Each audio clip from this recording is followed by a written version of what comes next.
Hey everyone, and welcome to this explainer. Today, we're exploring a truly fascinating narrative from our source material.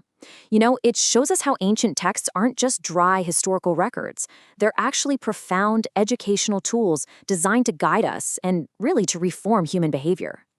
We're looking at an incredibly powerful archetype of the wise leader, Queen Bilqis, who you probably know historically as the Queen of Sheba. What's absolutely amazing about these sources is how they highlight women as fully capable, deeply intelligent partners in society, endowed with complete human dignity. And Queen Bilqis? Well, she is without a doubt one of the most striking examples of this kind of leadership in action. Okay, let's dive into this. I want you to just imagine a kingdom of immense wealth and power, completely hidden away from the rest of the known world's political drama. A kingdom that has flourished under the absolute, unchallenged rule of a single monarch. Just let the reality of that kind of isolation and that kind of absolute control sink in for a second. But suddenly, out of nowhere, an outsider discovers them, and the very foundation of their massive empire is completely challenged. How does a leader handle a sudden crisis that threatens literally everything they know? Well, that is exactly the high-stakes situation Queen Bilqis found herself in. Section 1. The Sun-Worshipping Queen, a Kingdom Revealed. So according to the source texts, let's look at how this hidden empire was actually discovered. And get this, the discovery wasn't made by some massive invading army, but by King Solomon's scout, which, surprisingly enough, was a hoopoe bird. It turns out birds make for fantastic ancient spies. When the hoopoe reported back to Solomon, the details were just awe-inspiring. The bird described a kingdom ruled by a powerfully adept woman, a civilization possessing incredible wealth, massive resources, and this magnificent grand throne that really symbolized their worldly success. However, the hoopoe also noted a critical ideological flaw. Despite all their supreme organization and success, the queen and her people worshipped the sun, completely missing the true creator. They were a grand yet fundamentally lost civilization. Section 2. The Art of Consultation. Reacting to a threat. Once Solomon receives this incredible intelligence, he doesn't just ignore it, and he doesn't send an army right away either. Instead, he takes immediate, highly targeted action. He sends a letter directly to Queen Bilqis. It's incredibly succinct, but man, it carries immense psychological and political weight. He writes, "Exalt not yourselves against me, and come unto me in submission." In just a few words, he completely disrupts her isolated world, establishing a high-stakes political and spiritual conflict. He's essentially demanding that this absolute monarch, who has literally never bowed to anyone, yield her sovereignty. Put yourself in her shoes for a second. You're a monarch who has been given everything, as the texts say. Your word is absolute law. Nobody questions you.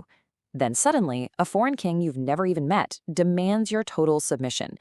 How does a wise absolute monarch react to this kind of sudden existential threat? The standard historical playbook for ancient dictators usually involves immediate outrage, throwing the messenger in a dark dungeon, and a blind emotional rush to war just to protect their fragile ego. But, as our sources heavily emphasize, Queen Bilqis possessed a uniquely rational and mature leadership style. Now, what's really interesting about this is her immediate reaction. Instead of acting out of anger or pride, she gathers her closest advisors, her alamallah, or chieftains. She reads them this demanding letter and says, "O chieftains, pronounce for me in my case. I decide no case till you are present with me." This is where she brilliantly implements the concept of shura, or consultation. The source analysis points out a profound leadership quality here. She doesn't monopolize the strategic decisions, even though she absolutely has the power to do so. She trusts her council, and she actively seeks their input before making a geopolitical move that could alter their history forever. And her advisors? Well, they respond exactly how you'd expect a powerful, undefeated military council to respond. They flex their muscles. They say, "We are men of bulk and of strenuous bravery." Essentially, they're telling her, look, if you want war, we are completely ready to fight and win. But notice the second half of their response because it's incredible. They say, "But the command is yours, so consider what you will command." Even though they offer her absolute military might, notice how they defer the ultimate strategic choice right back to her unmatched wisdom. They literally trust her mind more than they trust their own swords. Section 3. A Diplomatic Strategy. Testing the Prophet King. So with the military option firmly on the table, she has to make a choice. And our sources really highlight her deep understanding of geopolitical realities here. She tells her military council that when typical tyrant kings conquer a village, they ruin it completely. They humiliate its honorable people. She recognizes the absolute devastation that war brings, and her primary goal is to protect her people from that brutal fate. So on one side, you have the typical tyrant who resorts to immediate violence, but on the other, you have the wise queen who uses diplomacy, consults her advisors, and exercises strategic patience to find the truth without unnecessarily shedding a single drop of blood. Let's move on and see how this builds into a brilliant psychological test. She decides to send a grand, wealthy gift to Solomon. Why? Because she intimately understands human nature and political greed. She figures, if Solomon is just a worldly king looking to expand his empire, he'll accept the massive bribe and be totally pacified by the wealth. But if he rejects the worldly riches because he's driven by a higher divine purpose, well, then he'll know he's a true prophet. She is carefully gathering critical data before she commits her entire nation to a path of no return. It's just genius. Section 4. The Ultimate Awakening. Finding Monotheism.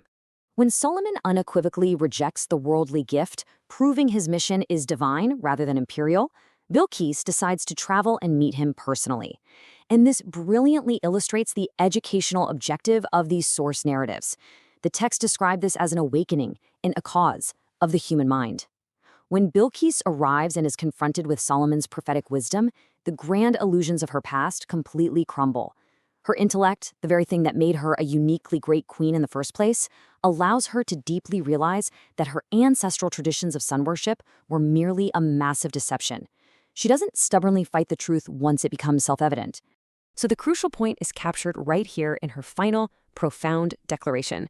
She says, "I have wronged myself, and I surrender with Solomon unto the Lord of the worlds." Just think about the immense intellectual humility required to say those exact words. She was an absolute monarch, deeply revered by her people. Yet she had the stunning courage to admit she was fundamentally wrong about her entire worldview. She didn't let her ego, her magnificent throne, or the heavy weight of her history prevent her from accepting the truth. The sources we've analyzed make it crystal clear that this ancient narrative is a timeless masterclass in leadership and human psychology. If we distill her journey, what should we really take away? Well, true leadership means actively rejecting blind tradition and personal ego. It means deeply embracing consultation, or shura, rather than acting like an infallible dictator who knows everything. It's about prioritizing strategic peace and the actual well-being of your people over the dangerous emotional thrill of going to war.